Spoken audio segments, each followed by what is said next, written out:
Une des difficultés au système A, c'est l'unité corporelle, c'est travailler avec tout son corps. Et souvent, on travaille avec ses bras ou avec ses jambes, voilà, mais le corps n'est pas impliqué avec le buste. Voilà un exercice qui permet vraiment de travailler avec le bassin, parce que si on ne met pas le bassin, l'exercice ne va pas fonctionner. C'est vraiment du ça marche ou ça ne marche pas.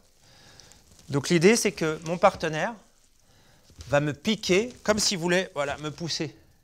Et moi, je vais devoir échapper. Donc, vous voyez que quand je suis poussé, si j'échappe comme ça, ou sur l'épaule, ça glisse un petit peu, mais voilà, il peut me coincer.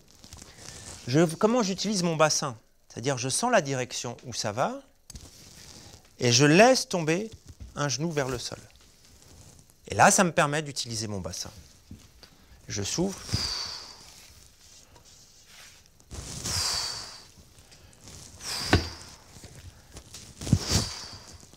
Je sens dans mon corps où ça m'entraîne. Voilà, le partenaire peut partir sur le côté, pareil par derrière.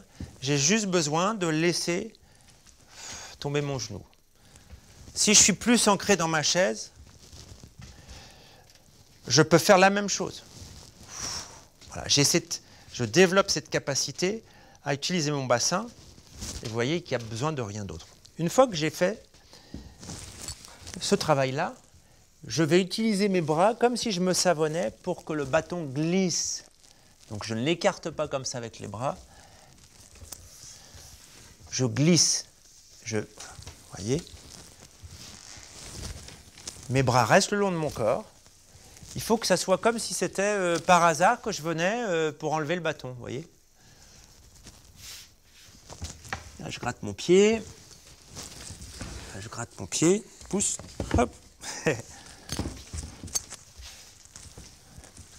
Et ensuite, l'étape suivante, c'est que je mixe les deux, donc j'échappe.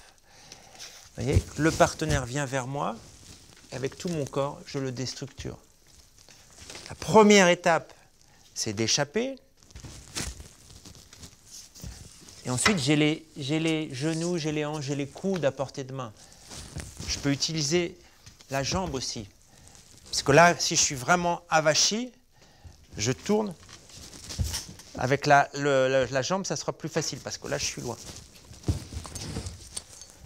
J'échappe. Là, vous voyez, j'ai sous les yeux ce dont j'ai besoin pour travailler. Je me relâche aux endroits stratégiques.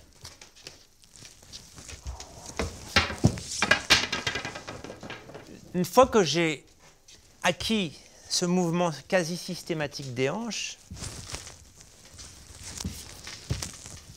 eh ben, je peux l'appliquer debout. C'est-à-dire que quand il me pique, ça fait pareil. J'ai les hanches qui partent, voilà, ça appuie, je lâche les hanches. Et ça se fait de façon quasiment automatique, ce qui fait qu'ensuite, je peux travailler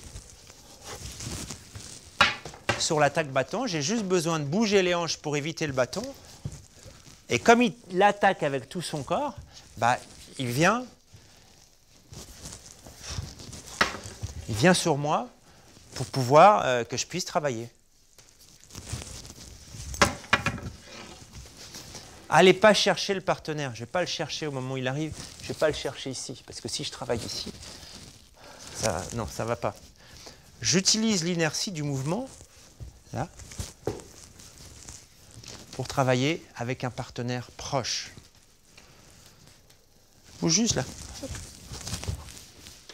voyez, tout est à portée de genoux, de coudes, de mains, il n'y a rien à faire. Et je récupère le bâton. Même si c'est de dos, je n'ai pas besoin de voir, je sens où... Hop, je tourne. Là, il vient, coup de genou dans la tête. C'est comme une chorégraphie. On travaille lentement. Et petit à petit, on va déclencher la créativité et puis on va se faire plaisir. Alors sur ce chemin du travail sur la chaise, bonne chance, à très bientôt, j'ai confiance en vous.